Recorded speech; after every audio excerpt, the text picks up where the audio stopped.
सरस्वती नमस्तुभ्यं वरदे कामरूपिणे विद्यारंभं करिष्यामि सिद्धिर्भवतु मे सदा। आज मैं आप सबके सम्मुख एनसीईआरटी की पुस्तक संस्कृत की रुचिरा भाग 3 के एकादशः पाठः सावित्रीबाई फुले लेकर उपस्थित हुआ हूं। आज आप लोग देखें कि इस पाठ को मैंने कई भागों में विभक्त करके आप लोगों के सम्मुख संस्कृत एवं उसका हिंदी अनुवाद दोनों लेकर आया हूं। तो पहले आप देखें गद्यांश भागे।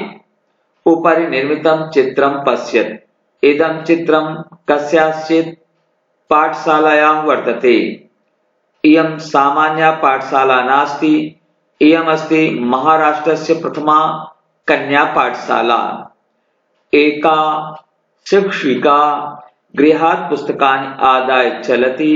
मार्गे कश्चित् तस्याः उपरि धूलिं कश्चित् च प्रस्तरखण्डान् क्षिपति। आप इसका अर्थ देखें, पहले के शब्दों का अर्थ देख लें। ऊपर माने ऊपर, निर्मित माने बने हुए, चित्र माने चित्र को, पश्चित माने देखो। इदम चित्रम, इदम माने यह, चित्र माने चित्र बताया गया है। कस्याश्चित किसी पाठशाला या पाठशाला का वर्तते माने है। इयम सामान्य पाठशाला नास्ति, यह सामान्य पाठशाला नहीं है। इयम अस्ति, इयम अस्ति दो शब्द है, ये जुड़ गया, इयम अस्ति बन गया। महाराष्ट्र से, महाराष्ट्र की प्रथमा कन्या पाठशाला, प्रथम कन्या पाठशाला। एका शिक्षिका, एका माने एक, शिक्षिका माने अध्यापिका। गृहात माने घर से, पुस्तकानि माने पुस्तकों को, आदाय माने लेकर, चलित माने चलती है। मार्गे मार्ग में, कश्चित कोई, तस्याः ऊपर उसके ऊपर, धूलिम धूल, कश्चित और कुछ लोग, कश्चित माने कुछ लोग, प्रस्तर खंडान पत्थर, प्रस्तर माने पत्थर, खंडान माने टुकड़ों को, क्षिपत माने फेंकते हैं। अब पुनः देखें। ऊपर निर्मितम चित्रम पश्यत् इदं चित्रम कस्याश्चित् पाठशालायाः वर्तते। इयं सामान्य पाठशाला नास्ति, इयम् अस्ति महाराष्ट्रस्य प्रथमा कन्या पाठशाला। एका शिक्षिका गृहात् पुस्तकानि आदाय चलति। मार्गे कश्चित् तस्याः उपरि धूलिं कश्चित् च प्रस्तरखण्डान् क्षिपन्ति। भावार्थ देखें आप। ऊपर बने हुए चित्र को देखो, यह चित्र किसी विद्यालय का नहीं, यह सामान्य, यह किसी विद्यालय का है। यह चित्र किसी विद्यालय का है, यह चित्र किसी विद्यालय का है, यह सामान्य विद्यालय नहीं है। यह महाराष्ट्र का कन्याओं का पहला विद्यालय है। एक अध्यापिका घर से पुस्तकें लेकर चलती है। रास्ते में कोई उसके ऊपर धूल और कोई पत्थर के टुकड़ों को फेंकता है। दूसरा भाग आप देखें, भाग 2। परम सा स्वदृढ़ निश्चयात् न विचलति। स्वविद्यालये कन्या भी सविनोदम आलपन्ति। सा अध्यापने संलग्ना भवति। तस्याः स्वकीयम् अध्ययनमपि सहैव प्रचलति। केयम महिला, का प्लस यम, केयम महिला। अपि यूयम इमां महिलां जानीथ। इयमेव महाराष्ट्रस्य प्रथमा महिला शिक्षिका सावित्रीबाई फुले नामधेया।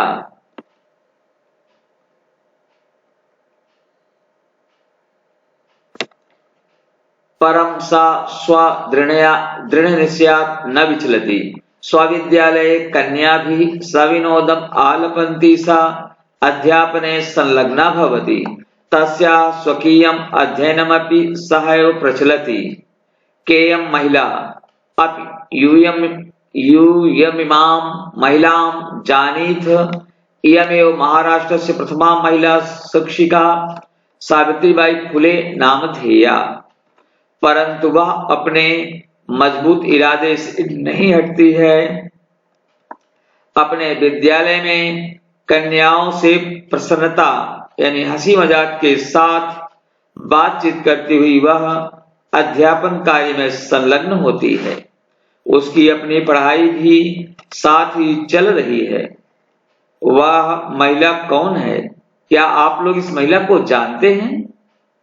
यही महाराष्ट्र की पहली महिला अध्यापिका सावित्रीबाई फुले नाम वाली हैं। गद्यांश का तीसरा भाग आप देखें। जनवरी मासस्य तृतीय दिवसे 1368 यानी 1831 तमे ख्रीष्टाब्दे महाराष्ट्रस्य नायगांव नाम्नि स्थाने सावित्री अजायत। तस्याः माता लक्ष्मीबाई पिता च खंडोजी इति अभिहितौ। 9 वर्ष देशीया सा ज्योतिबा फुले महोदयेन परिणीता। भावार्थ जनवरी महीने के तीसरे दिन सन 1831 ईस्वी वर्ष में महाराष्ट्र के नायगांव नामक स्थान पर सावित्री ने जन्म लिया। उनकी माता लक्ष्मीबाई और पिता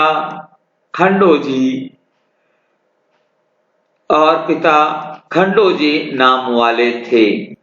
9 वर्ष की आयु वाली वह ज्योतिबा फुले महोदय के साथ ब्याही गईं। गद्यांश का चौथा भाग देखें।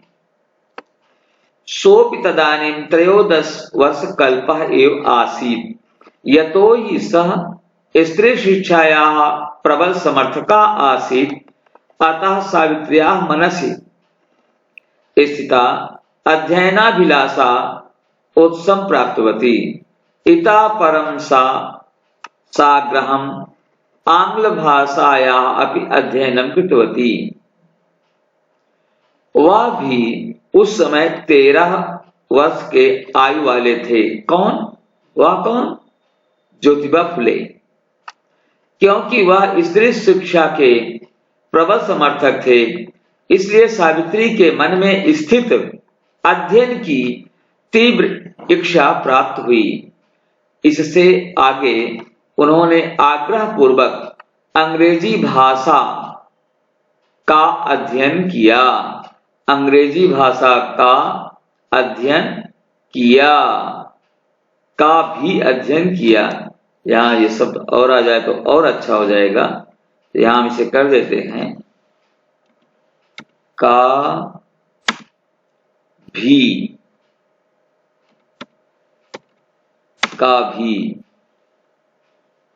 का में आ की पाई यहाँ नहीं दिख रही है, इसे हम बनाते हैं फिर से।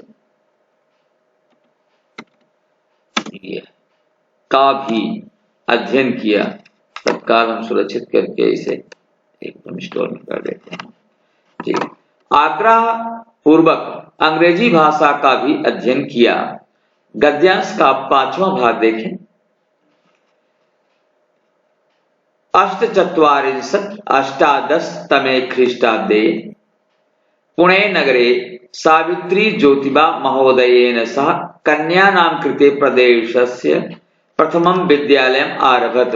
तदानीं सा केवलं 17 वर्षीया आसीत्। 18 तमे ख्रीष्टाब्दे अस्पृश्यत्वात् तिरस्कृतस्य समुदायस्य बालिकानां कृते पृथक्तया अपरः विद्यालयः प्रारब्धः। सन 1848 ईस्वी वर्ष में पुणे यानी पूना नगर में सावित्री ज्योतिबा महोदय के साथ कन्याओं के लिए प्रदेश का प्रथम विद्यालय आरंभ किया। उस समय वह केवल 17 वर्ष की थी। सन 1891 ईस्वी वर्ष में छुआछूत के कारण अपमानित किए गए समूह की लड़कियों के लिए उन्होंने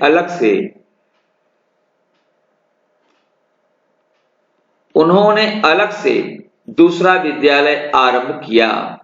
छठा भाग आप देखें, गद्यांश भाग 6। सामाजिक कुरीतीनां सावित्री मुखरम विरोधम अकरोत् विधवानां शिरोमुंडनस्य निराकरणाय सा साक्षात् नापितैः मिलिता। फलतः केचन नापिताः अस्यां रूढौ सहभागिताम् अत्यजन्। एकदा सावित्र्याः मार्गे दृष्टं यत् कूपं निक्सा क्षीणवस्त्रावृता तथा कथिताः निम्नजातीयाः कश्चित् नार्यः जलं पातुं याचन्ते स्म। भावार्थ देखें, सामाजिक कुरीतियों का सावित्री ने तीव्र विरोध किया। विधवाओं के सिर मुंडन के निराकरण के लिए वह सीधे नाइयों से मिली।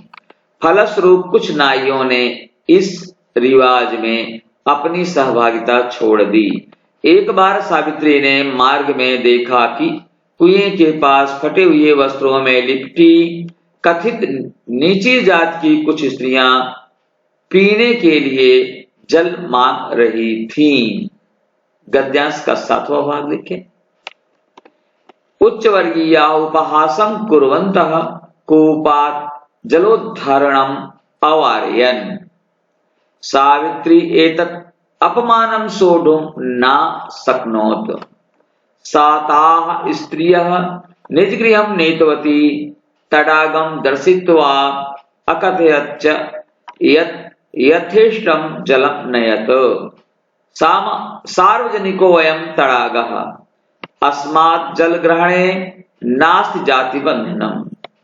तया मनुष्याणां समानतायाः स्वतन्त्रतायाश्च पक्षः सर्वदा सर्वथा समर्थितः। उच्च वर्गीय स्त्रियों का उपहास करते हुए कूप जल लेने से मना कर रहे थे। उच्च वर्गीय उपहासं कुर्वन्तः, उच्च वर्गीय उपहास करते हुए उच्च वर्गीय उपहासं कुर्वन्तः कूपात् जलोद्धरणम् अवारयन्। उच्च वर्गीय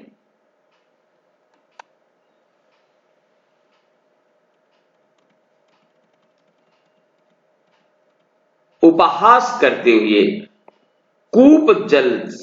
कूप जल लेने को मना कर रहे थे।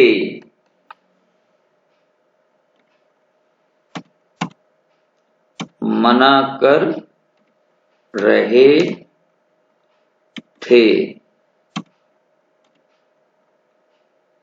मना कर रहे थे। जी सरकार, ये सही हो गया। उच्च वर्गीय उपहास करते हुए कूप जल लेने को मना कर रहे थे। कूप जल लेने से तो थोड़ा सा ज्यादा सही हो जाएगा ना, कूप जल लेने से हिंदी ज्यादा सही होगी जी ना।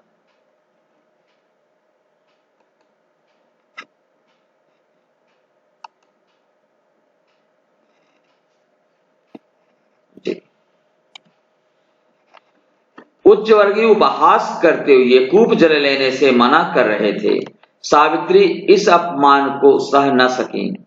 वह उन स्त्रियों को अपने घर ले आई और तालाब दिखाकर कहा, इच्छानुसार जल ले जाओ।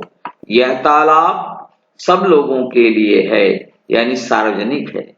यहां से जल लेने में जाति बंधन नहीं है। उन्होंने मनुष्यों की समानता और स्वतंत्रता के पक्ष का समर्थन हमेशा पूरी तरह से किया। सर्वदा यानी हमेशा, सर्वथा माने सब प्रकार से, हर प्रकार से यानी पूरी तरह से समर्थन किया। आठवां आप देखें, आठवां भाग गद्यांश भाग 8। महिला सेवा मंडल, शिशु हत्या प्रतिबंधक गृह इत्यादि नाम संस्थानां स्थापनायां फुले दंपत्यों अवदानं महत्वपूर्णं।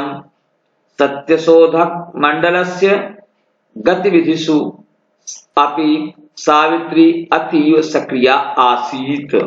अस्य मंडलस्य उद्देश्यम् आसीत् उत्पीड़ितानां समुदायानां स्वाधिकारान् प्रति जागरणम्। भावार्थ, महिला सेवा मंडल, शिशु हत्या प्रतिबंधक गृह आदि संस्थाओं की स्थापना में फुले दंपति का योगदान महत्वपूर्ण है। योगदान महत्वपूर्ण है। बिंदी पता नहीं कैसे रुक गई। सत्य शोधक मंडल की गतिविधियों में भी सावित्री अतीव सक्रिय थी। इस मंडल का उद्देश्य था उत्पीड़ित समुदाय को उनके अधिकार के प्रति जगाना। गद्यांश का 9वां भाग देखें। सावित्री अनेका संस्था प्रशासन कौशलेन संचालितवती। दुर्भिक्ष काले प्लेग काले च सा पीड़ित जनानाम् अश्रांतम् अविरतं च सेवाम् अकरोत्। सहायता सामग्री व्यवस्थायै सर्वथा प्रयासम् अकरोत्। महारोग प्रसार काले सेवारताः सा स्वयं असाध्य रोगेण ग्रस्ताः। 97-अष्टादशतमे ख्रीस्ताब्दे निधनम गता। भावार्थ देखिए, सावित्री ने अनेक संस्थाओं का प्रशासन कौशल यानी निर्देशन कौशल से संचालित किया। अकाल एवं प्लेग काल में वह पीड़ित लोगों की बिना थके तथा बिना रुके सेवा की। सहायता की वस्तुओं की व्यवस्था के लिए सर्वथा हर प्रकार से प्रयास किया। वह महारोग प्रसार काल में सेवारत स्वयं असाध्य रोग से ग्रस्त होकर सन 1897 में यानी 1897 ईस्वी में मृत्यु को प्राप्त हो गई। गद्यांश का 10वां भाग आप देखें, यानी आखिरी भाग। साहित्य रचना अपि सावित्री महीयते। तस्याः काव्य संकलन द्वयं वर्तते, काव्यकुले सुबोधरत्नाकर चेति। भारत देशे महिलोत्थानस्य गहनावबोधनाय सावित्री महोदयायाः जीवनचरितम् अध्येतव्यम्। साहित्य रचना में भी सावित्री श्रेष्ठ हैं। उनके 2 काव्य संकलन हैं, काव्य फुले और सुबोध रत्नाकर। भारत देश में महिलाओं के उत्थान की स्थिति को गहराई से जानने के लिए सावित्री महोदया का जीवन चरित्र पढ़ना चाहिए। अध्येतव्यम पढ़ना चाहिए।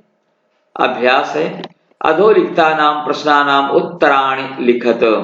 महाराष्ट्रस्य प्रथमा महिला शिक्षिका का आसीत्। कस्य समुदायस्य बालिका नाम कृते सावित्री अपरं विद्यालयं प्रारब्धवती। कीदृशीनां कुरीतीनां सावित्री विरोधम् अकरोत्। किमर्थं क्षीण वस्त्रावृता नार्यः कूपात् जलं ग्रहीतुं वारिताः। सावित्र्याः मृत्युः कथम् अभवत्। तस्याः 2 काव्य संकलनयोः नामानि के। आप देखें उत्तर सबका इसमें लिखा है। का उत्तर है महाराष्ट्र से प्रथमा महिला शिक्षिका सावित्रीबाई फुले आसीत्। खा का है अस्पृश्यत्वात् तिरस्कृतस्य समुदायस्य बालिका नाम कृते सावित्री अपरं विद्यालयं प्रारब्धवती। ग सामाजिक कुरीतीनां सावित्री विरोधम् अकरोत्। घ निम्न जातीयाः कारणात् शीर्ण वस्त्रावृता नार्यः कोपात् जलम ग्रहीतुम वारिताः अंग। सावित्र्याः मृत्यु असाध्य रोगेण अभवत् च तस्याः द्वयोः काव्य संकलनयोः नामानि काव्यकुले सुबोध रत्नाकर चेति। दूसरा प्रश्न देखें, अधोलिखित पदानि अधोलिखितानि पदानि आधृत्य वाक्यानि रचयेत्। स्वकीयं सविनोदं सक्रिय प्रदेशस्य मुखरं सर्वथा। उत्तर देखें आप, स्वकीयं, सावित्री स्वकीयं कार्यं सदैव स्वयमेव अकरोत्। सविनोदं, सावित्री सदैव सविनोदं अध्यापनम अकरोत्। ग सक्रिय, सावित्री सदैव अध्यापने सक्रिय आसीत्। घ प्रदेशस्य, सावित्री सदैव स्वयमेव प्रदेशस्य सेवाम् अकरोत्। मुखरम, सावित्री सदैव सामाजिक कुरीतीनां मुखरम विरोधम अकरोत्। च सर्वथा, सावित्री सर्वथा नारी शिक्षार्थं प्रयासम अकरोत्। अधोलिखितानां पदानां विलोम पदानि लिखत। उपरि आदानं परकीयं विषमता व्यक्तिगत आरोहः। उपरि अधः आदानं प्रदानं परकीयं स्वकीयं विषमता समता व्यक्तिगत सामाजिकम आरोह अवरोह। अधोलिखितानां पदानां लिंगम विभक्ति वचनम च लिखत। इसे सीधे डायरेक्ट हमने लिख दिया है, पदान लिंगम विभक्ति वचनम। पदान में धूलिंग स्त्रीलिंगम द्वितीय एक वचनम, नामनी नपुंसक लिंगम सप्तमी एक वचनम, अपरः पुल्लिंगम प्रथमा एक वचनम, कन्यानाम स्त्रीलिंगम षष्ठी बहुवचनम, सहभागिताम स्त्रीलिंगम द्वितीय एक वचनम, नापितई पुल्लिंगम तृतीय बहुवचनम। उदाहरणम अनुसृत्य लकार परिवर्तनम कुरुत। वर्तमान कालः अतीत कालः, सा शिक्षिका अस्ति सा शिक्षिका आसीत्, सा अध्यापने संलग्ना भवति, सा त्रयोदशवर्षकल्पः अस्ति, महिला तडागात् जलं नयन्ति, वयं प्रतिदिनं पाठं पठामः, किं यूयं विद्यालयं गच्छथ, ते बालकाः विद्यालयात् गृहं गच्छन्ति। आइए इनका हमने परिवर्तन यहाँ किया है, दिखा देते हैं आपको सीधे। इसे थोड़ा नजदीक भी कर दें, जिससे कि नजदीक करने थोड़ा अच्छा सा लग जाएगा, मुझे लगता है। ये आ गया, भाई से बाकी इधर आ जाओ, सही स्थिति में जी। आप लोग देख सकते हैं इसे। यथा सा शिक्षिका अस्ति सा शिक्षिका आसीत्, सा अध्यापने संलग्ना भवति सा अध्यापने संलग्ना अभवत्, सा त्रयोदशवर्षकल्पः अस्ति सा त्रयोदशवर्षकल्पः आसीत्, यानी वर्तमान काल को हम अतीत काल में बदल रहे हैं। गा महिला तडागात् जलं नयन्ति महिला तडागात् जलम अनयन्। घा वयं प्रतिदिनं पाठं पठामः वयं प्रतिदिनं पाठं अपठाम। किं यूयं विद्यालयं गच्छथ किं यूयं विद्यालयं अगच्छत्। च ते बालकाः विद्यालयात् गृहं गच्छन्ति ते बालकाः विद्यालयात् गृहं अगच्छन्। दर्शनाय धन्यवादः, नमो नमः। मेरी अगली वीडियो देखने के लिए मेरे आप चैनल को सब्सक्राइब करें, वीडियो को लाइक करें, शेयर करना ना भूलें। कक्षा 8 यानी क्लास 8 के लिए ये वीडियो वरदान साबित हो, ऐसा मेरा छोटा सा बहुत लघु प्रयास है। नमो नमः।